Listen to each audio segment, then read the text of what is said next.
Hey guys, what's up? We're back. A.I.W. We're here to discuss AEW All In 2024, which took place at Wembley Stadium in London last night, which was a reasonable start time for us, Kronus, for a change. Oh, yeah, I'm loving these European pay-per-views. I know, we've got another one next week as well. Yep. Yeah, in Berlin, which is pretty much the same time zone. So I imagine it'll be a similar start time. So we we caught the pre-show, the 0 hour. I don't know why it wasn't called the buy-in, because whenever they do like a casino themed show, it's the buy-in and everything else is 0 hour. Yeah, So and it was 2 hours, so it wasn't 1 hour. Yeah, as the name suggests. Yeah, it was 2 hour. Kind of caught me off guard, but we ended up tuning in at like what, 4 p.m. our time? Yeah, just beautiful, like that. Beautiful. And we're going to go through what we thought of the show. I thought it was a very good show. I thoroughly enjoyed myself, and we're not going to go through the matches move by move, but we're going to dissect what we thought. We'll breeze over the 2 hour or the 2 hours. We just call it the 2 hour. Yeah. Even if it was 1 hour, it's not 0 hours, is it? No. But what did you think overall, Kronus, of last night's show? Oh yeah, brilliant. Yeah. A couple of like small bumps, but yeah, otherwise brilliant all the way through. Yeah. I thought it flowed very well. There wasn't 17 matches. There was something I've noticed in recent pay-per-views is there was a lot less matches that were just thrown in there for the sake of it. Yeah, I think so. A lot more, like the big matches had the big stories and they had the big payoffs, and that's what made it a good show for me. A lot of it had meaning. Absolutely. And we're going to start with what didn't have much meaning, which was the pre-show in the 16-man tag match. I saw somebody who tweets out, what they usually do is they send a tweet out as to which match is coming up next. Yeah. And I swear to God, they almost needed a whole thread for this match because of how many people were involved. It's a bit silly. Yeah. So we had Tommy Billington, who's Dynamite Kid's kid, I think. We had Kip Sabian, who is from the UK, with Rocky Romero, Kyle Fletcher, Leo Rush, Action Andretti, and Top Flight. The Martin brothers, with Don Callis. And they defeated Jay Lethal, Satnam Singh, Anthony Ogogo, Arya Davari, Private Party, which is Isaiah Cassidy and Mark Quinn, The Dark Order, John Silver and Alex Reynolds, with Evil Luno and Sanjay Dutt. Christ almighty, in 11 minutes. It was all right, wasn't it? Kind of. Yeah, it's very New Japan-y. Often, like early in their shows or their pre-shows, they'll just get, a bunch of people. Oh, is that right? We're good, but not on the main show, and just throw them in big multi-man matches. Yeah, and we know Tony takes a lot of influence from Japanese wrestling, doesn't he? Yeah. So yeah, I thought it was fine. It wasn't too offensive. So I think 16 people was probably a bit too much for one match, unless it's like a Royal Rumble. There's a lot going on, but yeah, a lot of good wrestlers. Yeah, 2 good spots. Yeah, it was just a showcase, wasn't it? I mean, WrestleMania do it sometimes, don't they? They have those like 4-corner tag team matches just to showcase some talent. Yeah. I thought the Satnam Singh Jay Lethal visual was hilarious. Satnam Singh, 7'4". Leo Rush, was he in? Yeah, he was in there. Yeah. Leo Rush coming up against Batman. That was it. Yeah, sorry, I got confused. Because I know Jay Lethal's quite old, isn't he? Now he's kind of getting on in his career. And for some reason, I thought the same about Leo Rush, but he's only like in his late 20s, isn't he? Yeah, I think he was early 20s when he was sort of around the WWE. Yeah, I think it's because he feels like he's been around for a long time. But he's only 29, which was... He's retired like a million times already. I think that probably might have been why I may have thought he was older, is because he's like called it a day a few times. But obviously not due to age. No. Moving on, we then had Willow Nightingale and Tomohiro defeating Chris Statlander and Stokely Hathaway. I know it makes you laugh just reading Stokely Hathaway's name. He is brilliant. This didn't go the way I thought it would go. Because the winner of this match gets to pick the stipulation for Stat versus Willow at All Out. Yeah. Usually the heels win those matches. Yep. And then the heels pick, I'm going to pick this match. And then the face wins and the heel looks like an idiot. Stack the odds, yeah, and then the face overcomes. Yeah, exactly. But no, we didn't get that. We got Tomohiro Ishii pinning Stokely Hathaway, which probably was the best outcome. Yeah. I did pop when Stokely hit a spine buster. That was quite funny, and the look on his face afterwards, like, look what I just did. Ishii no selling. Yeah, exactly. Gotta love it. Ishii. Well, his entrance was good as well, Stokely. Yeah, his entrance was very good. It was Egyptian themed, wasn't it? Or something like that. But no, Willow and Tomohiro Ishii get the win. So Willow gets to choose the stipulation for their CMLL Women's World Championship match. I mean, they better hurry up. That match is in 2 weeks' time. Yeah. So I assume we'll hear something on Collision, maybe Dynamite. It'll be there. I imagine there's a lot coming out of this. It's going to be on Dynamite. I imagine this is probably going to take a step down to Collision. Yeah, probably. But no, it was fine for what it was. I wasn't expecting too much, to be honest. I'm more excited for Willow versus Chris. And then we had 10 more people. So that's there were 30 people on the pre-show. By the way, this was the Von Erichs, Marshall and Ross, Sammy Guevara, who looked ridiculous, Katsuyori Shibata and Dustin Rhodes. Always nice to see Dustin Rhodes. And they were accompanied by Mr. Kevin Von Erich, and they defeated the Undisputed Kingdom. More on them in a minute. Matt Taven and Mike Bennett, Cage of Agony, Brian Cage, Bishop Khan, and Toa Leona. I thought this was fun. Yeah, it's a good match. Yeah. I thought the Von Erichs looked really good. Nice to see them. They do. Nice moment. Dustin Rhodes. I think was it I predicted that one of the Undisputed Kingdom would get taken out by the Iron Claw in the match. And then Dustin Rhodes got the pinfall, and I was like, sucks. I was wrong. But then we got it after the match. Iron Claws all round. Yeah, Undisputed Kingdom. I mean, are they even the Undisputed Kingdom anymore? Like, Roddy's... They're quite disputed. They are often disputed every week, and every week they just seem to become more of a laughingstock than they were the previous week. There's no Adam Cole, there's no Wardlow. Roddy's on his own. They lost the Ring of Honor tag titles, and now they got buried by I don't know how old. Let me have a look. How old Kevin Von Erich is? 67 years old. So Matt Taven got buried by a 67-year-old man. It was a great moment. I popped because, Kevin Von Erich. But yeah, Undisputed Era, it's just been a big failure since the beginning, hasn't it? Well, the fact is they're not Undisputed Era. That's the problem. Oh, yeah. So it's a kingdom. They're trying to capture that, but I think all hope of capturing anything close to what Undisputed Era was is out the window. Yeah, exactly. And where the hell is Adam Cole? Like, he's been out for... Still injured, I guess. How long has he been out for? Over a year now, isn't it? Yeah, it feels like forever. It's crazy. He's long, like over.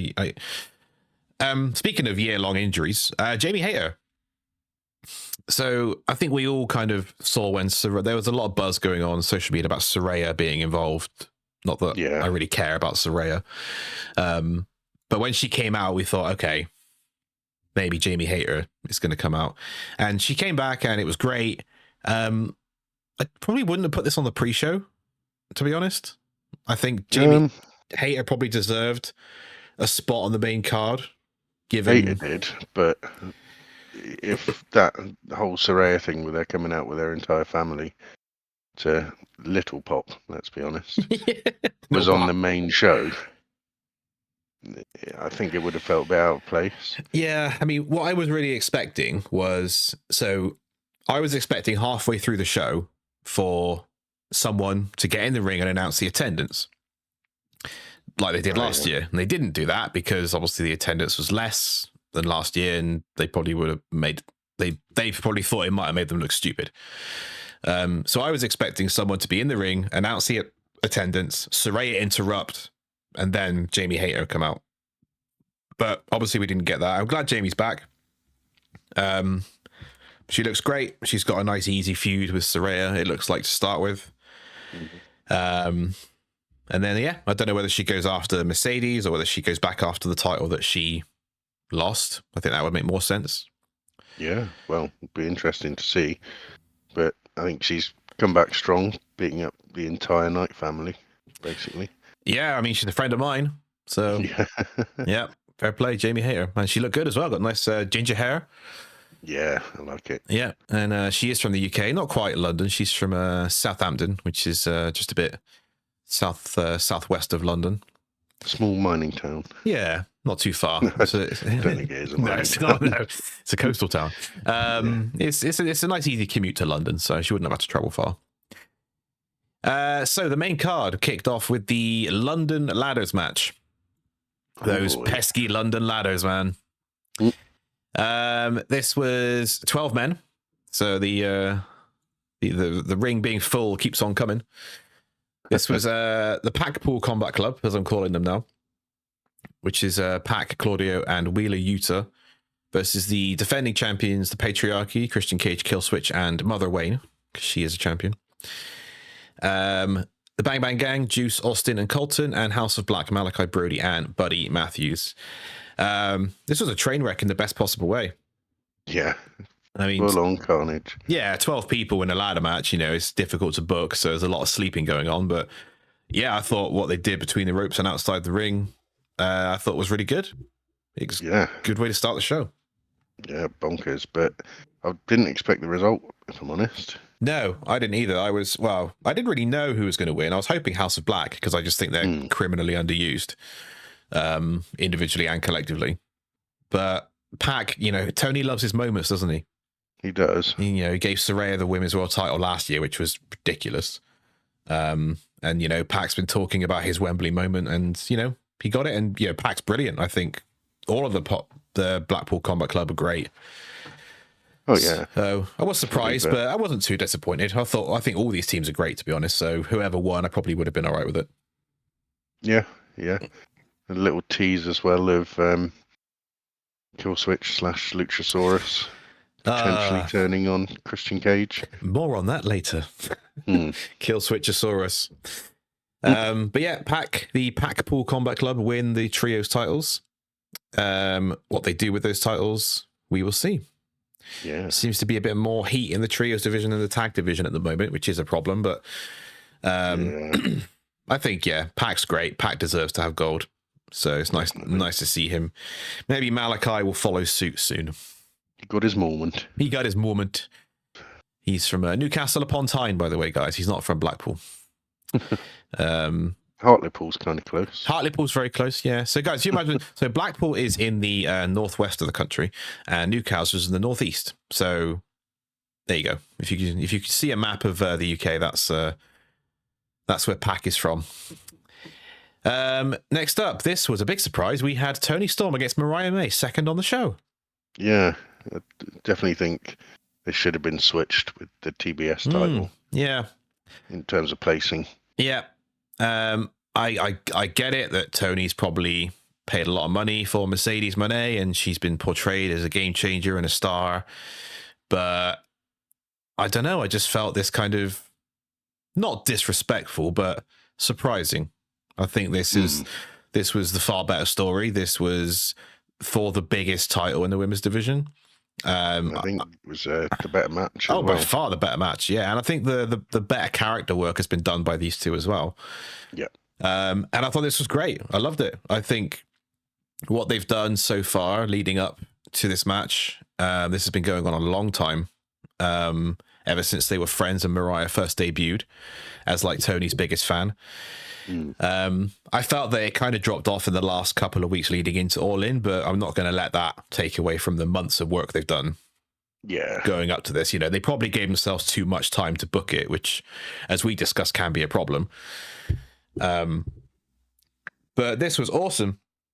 Yeah, amazing match. Yeah, it was really good. And I mean, the reason I loved it so much is because, I don't think it was going to be like a Meltzer 5-star Japanese women's classic, but the story they told for me made it so good.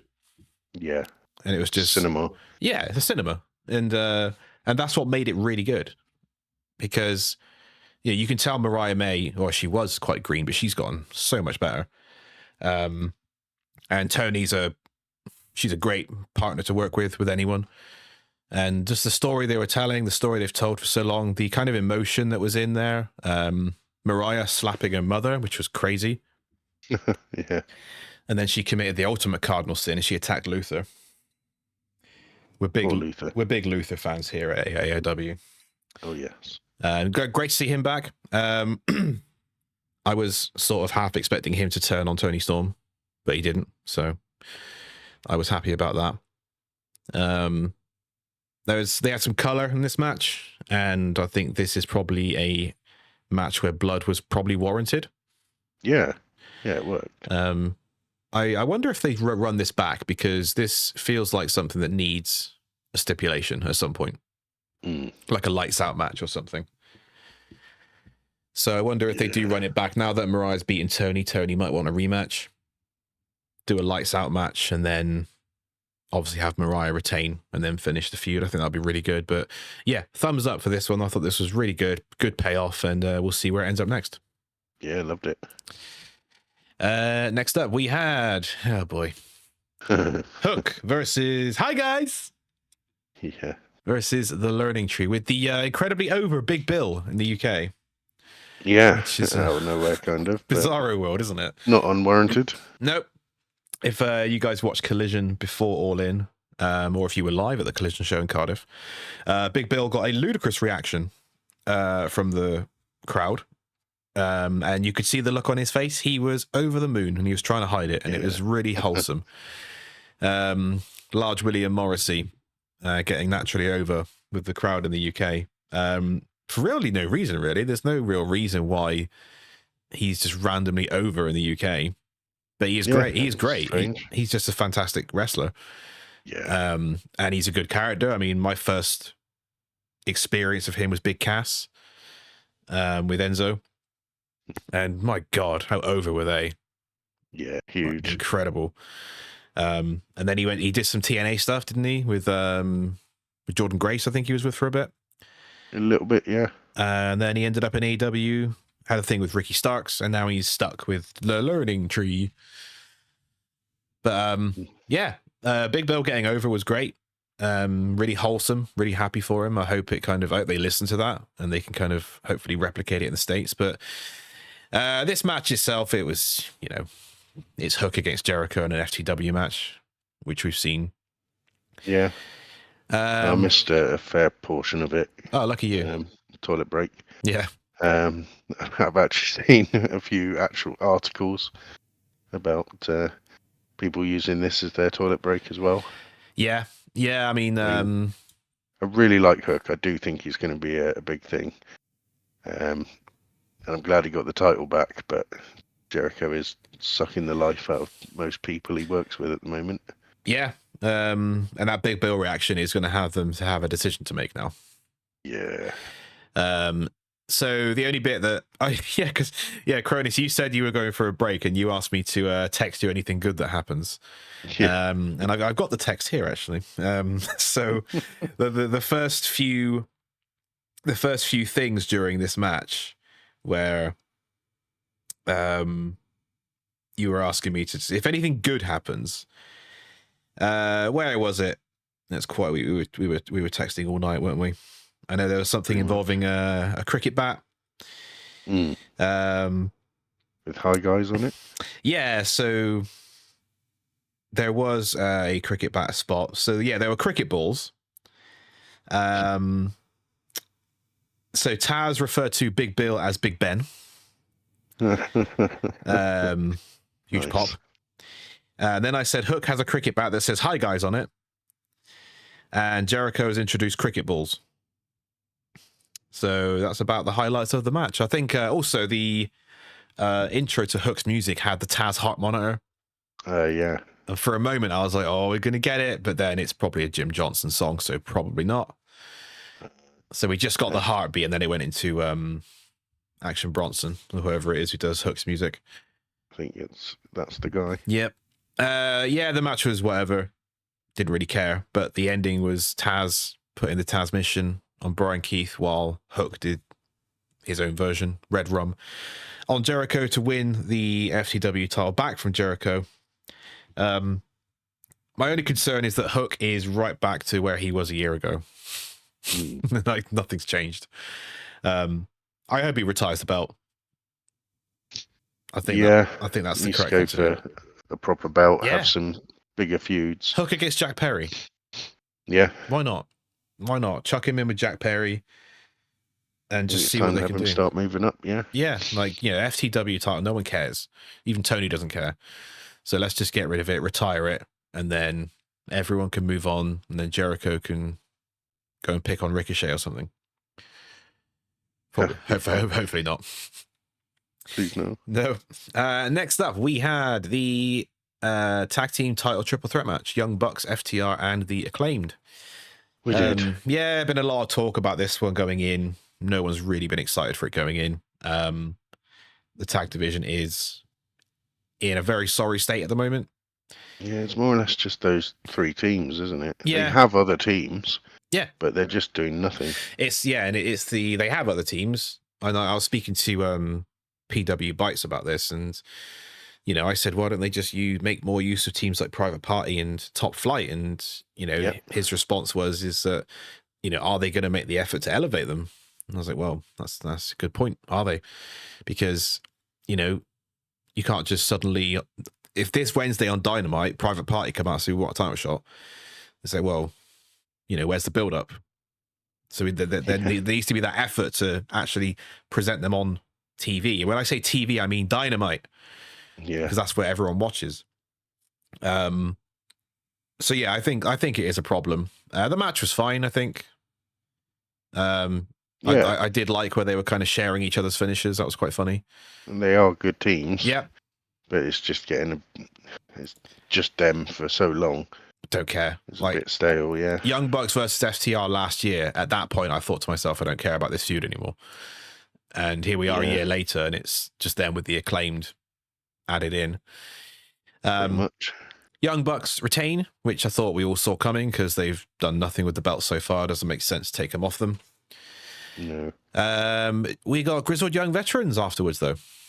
We did. Which was nice. Went from moaning about a lack of other tag teams to potentially a new one. Yeah, we don't know if we didn't get the graphic that they're all elite, which we did with Ricochet. So I know they're kind of indieing it up at the moment. I've got some dates to finish. Yeah, maybe.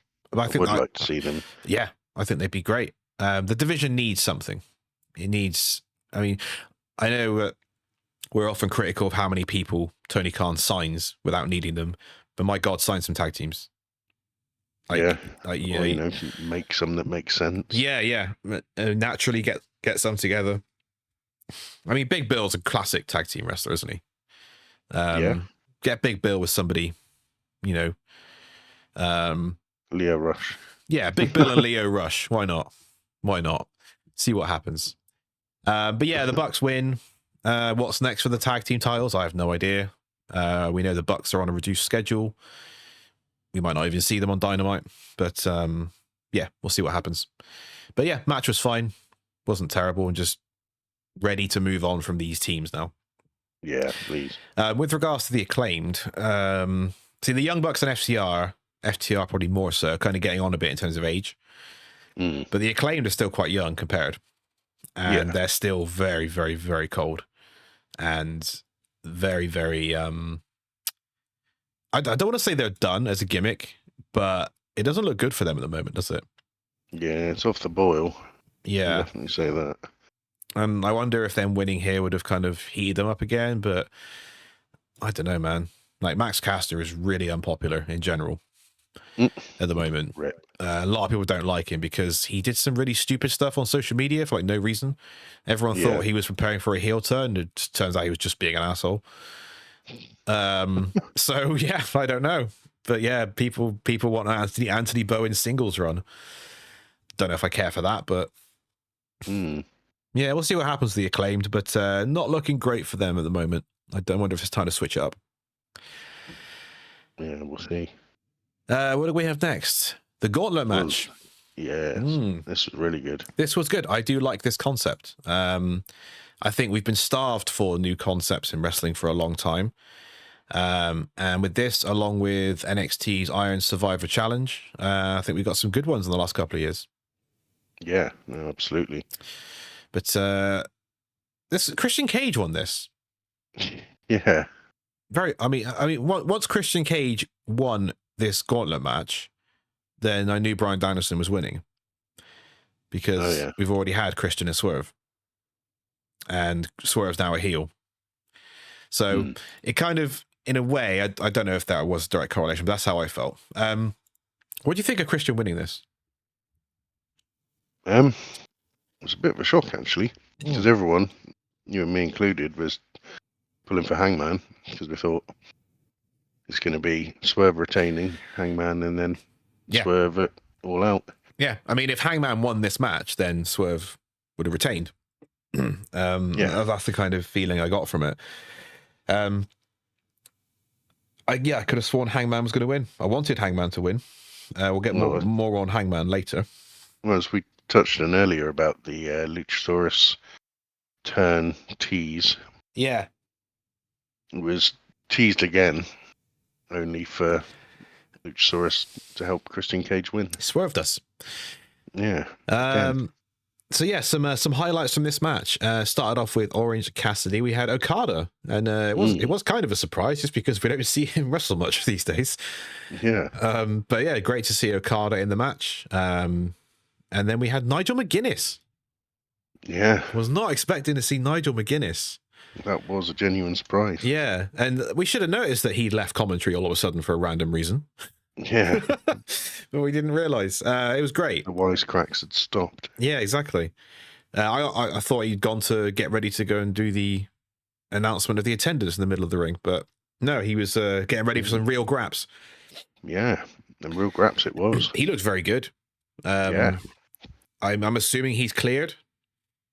Well, I guess so. He wouldn't be wrestling otherwise, surely. Yeah, I mean, I don't know whether he could be cleared enough to work in a match like that where there's a lot going on. But I think him being there also gave me an indication that Bryan Danielson was winning. Yeah. Because they're definitely going to feud and they need to feud. Just a great surprise. And he recreated the World of Sport spot that Tony Storm and Saraya absolutely butchered on Wednesday night. Yeah. He actually did it correctly, which was cool. We had Zack Sabre Jr. Yep. Always great to see Mr. Sabre Jr.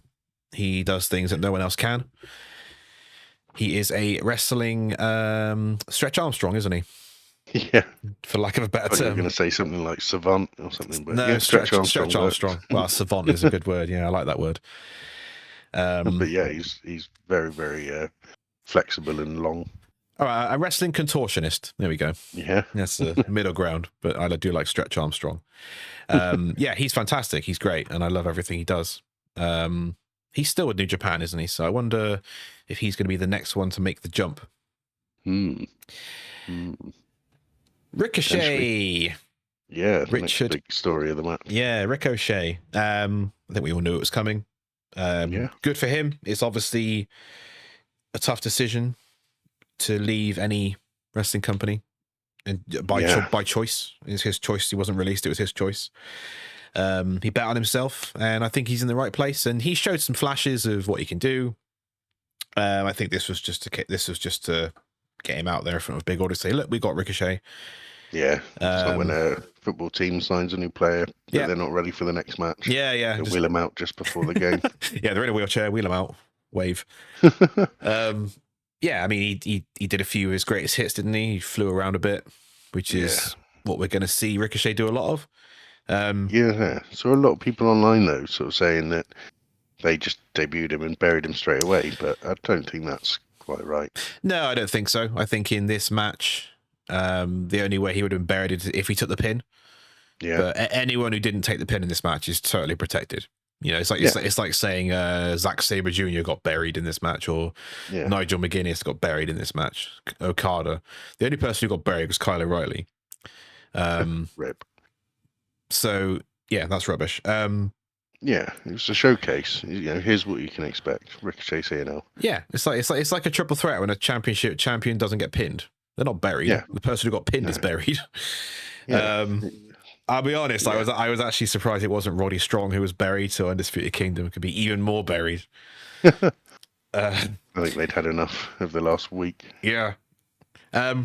Ricochet and AEW, what do you think? I don't see him being a main eventer. I just don't. maybe not. It depends. Because watching Ricochet is, I didn't see much of like Ricochet on the Indies, but I did watch all of Lucha Underground. Yeah. Prince Puma is, and Ricochet in WWE are night and day. Like Puma's so much better. So if he can get anywhere close to that sort of level again, potentially, he's definitely going to have a match with Ospreay at some point. Yeah, I think that's the one everyone's waiting for. Yeah. I think in terms of getting to the level of like, you know, a Swerve or an MJF, obviously the reason he's wasn't a big shot in WWE is because he lacked certain character work that WWE requires. Yeah. AEW doesn't so much rely on that, but it's still sort of required to be at the top level. Like, you know, Swerve's got a character, MJF's got a character, Ospreay's got a character. They're all top guys. There's very few people at the very top of AEW's roster who don't have any character at all. And Ricochet, he's got some character. He's not terrible. I just think maybe it's something he'll develop. Maybe he'll be happy kind of being like an upper mid-card guy, like a Roddy Strong, who are fantastic wrestlers by all means. And yeah, obviously there's so much talent in AEW and there's so little spots at the top. And when you think you've got Swerve, who's just signed a new contract, you've got Danielson, who's just won the title, MJF, who's only like 26 years old, and Ospreay, who's only recently just got there himself. It'll be interesting to see what they do with Ricochet. I hope they kind of use him to his full potential, and I hope it's not just a case of they burn through matches with Ospreay and Pac or whatever, and then he kind of just settles somewhere for a bit. But hey, as long as he's getting paid a lot of money, that's the most important thing to him and his family. So I'm all for the move. I think it's a good move, and I look forward to seeing Ricochet on AEW television.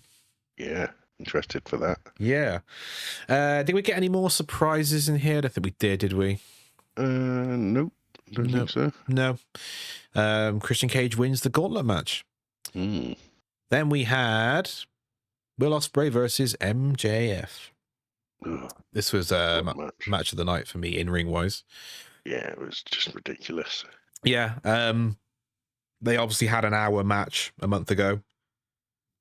So people are wondering, is this going to live up to it? I don't think you can compare them, to be honest. No. You know, if both were an hour, you could compare them. You know what I mean?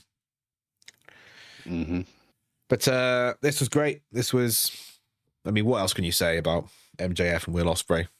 Probably the two best performers in the company at the moment, along with Bryan Danielson. Just fantastic again. And the wait is finally over. I mean, I haven't really been a fan of the Tiger Driver 91 storyline. Yeah. Because, like, he did it on Bryan Danielson. Oh, it's so terrible. Bryan Danielson's main eventing All In. You know what I mean? Yeah. So it's like, how dangerous is it? Yeah. But he used it. He beat MJF with it. And we got the return of Daniel Garcia. Yeah, like that. Now, shaven head. Yeah, he had a mean look about him. I genuinely didn't know who it was going to be. I thought it was going to be that Michael Oku guy from the. Oh yeah, I thought it was going to be him. I can't remember who. I thought it was going to be someone, but it's completely gone out of my head. You know, before it was revealed, I was like, oh, surely it was. Do you remember that guy I told you about who Ospreay tagged with on the Indies in the UK? Something Robinson, Paul Robinson, I think. Okay. Small guy. Yeah, I think so. So it might have been him, but when they sort of zoomed in, it's like, oh, it's a bit too big. It's Danny. Yeah. We got some contract news on Danny Garcia as well after the show. He is under contract until October and still, as of yet, has not signed a new deal. So a lot of people saw this return as confirmation that he'd re-signed. It's not the case. So it's still kind of up in the air, but he does have until October. So he can burn through a feud with MJF in that time. We'll probably get MJF versus Danny Garcia all out, which will be great. Down for that. Yeah. Good match to have. And then, it's up to Danny Garcia. And we spoke about it in our last episode, didn't we? About it's a big decision for Danny Garcia. But yeah, because he could re-sign. He's still only very young. He could re-sign, then go to WWE. But a WWE is still going to want him at the end of that contract. So, big decision. We'll see what he does, but yeah, he's got about a month and a half to go. Another honourable mention for this match. Yep. Those streamers. Oh yeah, from MJF's entrance that stayed around for the whole show. I need to talk about Will Ospreay's entrance as well. Oh yeah. So Kronus and I, we love video games. We enjoy Assassin's Creed. Will Ospreay enjoys Assassin's Creed. He's got an Assassin's Creed tattoo. He's named the Hidden Blade after Assassin's Creed. And I get this was I assume a sponsorship for the Assassin's Creed Shadows game. So everybody wins here. Everybody wins. Like AEW got paid a shitload of money. Will Ospreay loves Assassin's Creed. The storyline of Assassin's Creed is somebody going to a different land and trying to, basically do what MJF and Ospreay are doing. The entrance was cool as hell. They had Ezio do the narration for it. And I was saying to my partner, I said, I hope they get Ezio. And they actually did have an Ezio, which is cool. He looked awesome. And it was just a really good entrance. And, I'm a video game mark, so I popped. Yeah, it's not break dances were good as well. Break dances not were too OTT. Yeah, exactly. Yeah, we've definitely seen worse. And then MJF came out looking like Lex Luger at a circus. Yeah, step right up. And I do love his American flag with his face as the stars on the flag. Yeah. And I was wondering, is that defaming the flag? Isn't that a crime of some kind? I don't know. Probably would be here, but I don't know if it is in the States or not. Yeah, they love their flags. They do love their flags, yeah. Flags are great. Yeah. But Will Ospreay wins. He beats MJF by pinfall, and he regains the now international championship. And Christopher Daniels, bless him, came out, and he reintroduced the international championship. So the American Championship is no more. What's next for MJF? Well, it's Daniel Garcia. What's next for Will Ospreay? Who knows? Are they going to run into this Ricochet feud? I don't know. I don't want them to do it too early. No, it's like in WWE with Ilya Dragunov and Gunther. It's the match we want to see, but we want to make sure it makes sense before we do it. Yeah, I think I'm more liking it to Styles and Nakamura. Yeah, they had this epic in New Japan, and then when they finally met in WWE, wasn't as good, was it? Everyone was expecting, yeah, but it wasn't that great. Yeah, it was good, but it wasn't Wrestle Kingdom, was it? No, and it was never going to be. Yeah, I think their WWE feud fell flat, didn't it? Compared, pretty much. Yeah, they just get their wings clipped, don't they, by the old administration, and probably by the current administration as well. Maybe not. Yeah. But we'll see what's next for Will Ospreay. I'm sure he'll be on Dynamite on Wednesday to address his newly won international championship. Yeah. Next, we had Mercedes Moné defending the TBS championship against Dr. Britt Baker, DMD. Mercedes accompanied by Camille, as always. Yeah. This is probably one of the talking points of the night from a negative standpoint, I think. Yeah. So my thoughts on this match were, I just don't think it worked. Nothing worked for me. It felt clunky. It felt slow. The crowd was dead. I thought the placement of the match was bizarre. Putting it after the Ospreay MJF match. I think the build leading up to it, I think the promos have been bad. And for two people who you would perceive are like big stars in AEW, I just don't think any of the expectations were met. I've seen a lot of people blame Britt Baker for this match, but I don't think Mercedes pulled up any trees either here, to be honest. Britt, I think, could you argue she's had one match in 14 months? Maybe. I think that's a fair argument. But she was suspended as soon as she came back as well, so I don't know how they're personally feeling about it, but I just thought this was not good, in 2 words. How do you feel? Yeah, I mean, I said earlier it should have been switched with the Women's World Title match. Yeah. Because, I mean, it might have got a better reaction. Yeah. Anyone following Ospreay and MJF might suffer from, crowd being exhausted. Well, yeah, I would have put the FTW Championship match here after Will Ospreay. Yeah. It's just something that no one gives a shit about. You know what I mean? Yeah, just break it up. Yeah, that's a shout. But yeah, it was wrong place. I mean, it wasn't a standout match. No, and we know they can both do better. Yeah. It might just be they just don't have any chemistry with each other. You know, like Undertaker and Kane. Like great storytelling. But when it came to the ring, it sucked. They just didn't work together. And we know Mercedes is a great wrestler, and Britt Baker was a good wrestler in the start of AEW. She had some good matches, and she can go. Is she the best wrestler in the world? Probably not. But yeah, there's a lot of one-sided hate for Britt Baker on this topic, which I think might be a bit harsh. It could just be a chemistry thing, But it happened, it happens sometimes.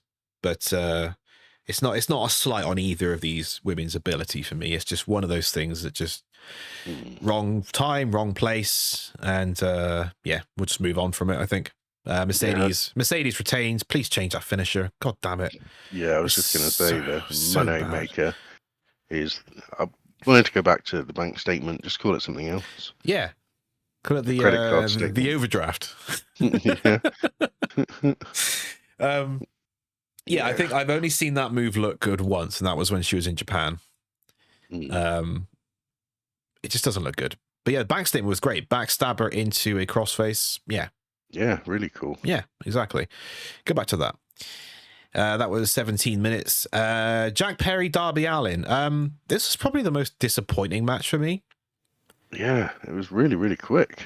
Unexpectedly so. I wonder if, because they finished bang on 10 o'clock, right? Yeah. So something went over here. So let's look at the times here. We had the gauntlet match went 26 minutes exactly. Ospreay MJF went 25:50. The ladder match went 18 minutes. Mariah and Tony 15 minutes. So yeah, something obviously, because if you've got Jack Perry and Darby Allin in a coffin match at Wembley, you expect absolute carnage and both of them to be barely breathing. Yeah. Or both set on fire.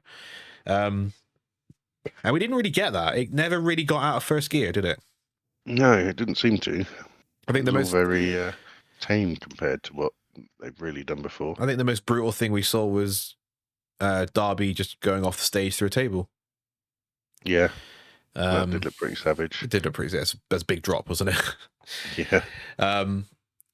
And then we're about to get some brutal action with the Young Bucks about to set the coffin on fire, and Sting ruined it.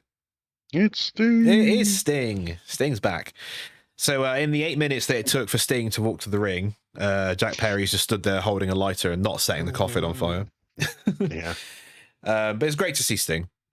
I see people saying, "Oh, but he retired." It's like, well, he's not wrestling, is he? He's no, showing up at All In. Appearance. Yeah. If he's in the main event at Dynamite this week, I'll take your point. Jack Perry wins, by the way. I thought the finish was a bit meh as well. Like Darby kind of pokes his head out the bag, gets a knee, game over. But yeah, that was 10 minutes for a coffin match. Yeah. Something not right about that. Yeah. When you consider Mercedes and Britt went 17. So, I don't know. Main event time. Yeah. Bryan Danielson defeats Swerve Strickland. And Bryan Danielson is your new AEW World Champion in 26 minutes exactly. This was outstanding in every way. This was, I said on social media, this was the most storytelling and most engaging storytelling I've seen in AEW for a very long time. Yeah. And it's quality match as well. Yeah. And people say, "Oh, what do you prefer, storytelling or in-ring action?" No wrestling company has any excuse not to give us both. Yeah, and this is a prime example of how to do both. Exactly, really well. Exactly. Like Cody Rhodes and Roman would be the other example I'd use from WrestleMania. Yeah. Both companies have no excuse to not to give us both. WWE needs to step up on the in-ring, and AEW needs to step up on the emotion More stuff like this. This was unbelievable. This felt like I was watching WWE at some points.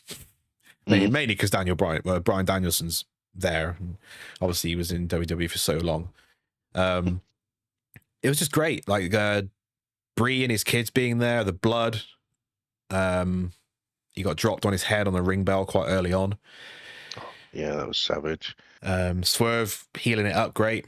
He's kind of naturally forming into that heel during this feud really seamlessly. And I've always preferred him as a heel, to be honest. Yeah, he's a much better heel. Yep. A lot of house calls Brian took. And I think after the second house call, I thought, yeah, Brian's winning. Because Swerve should have put him away by now, man. Yeah.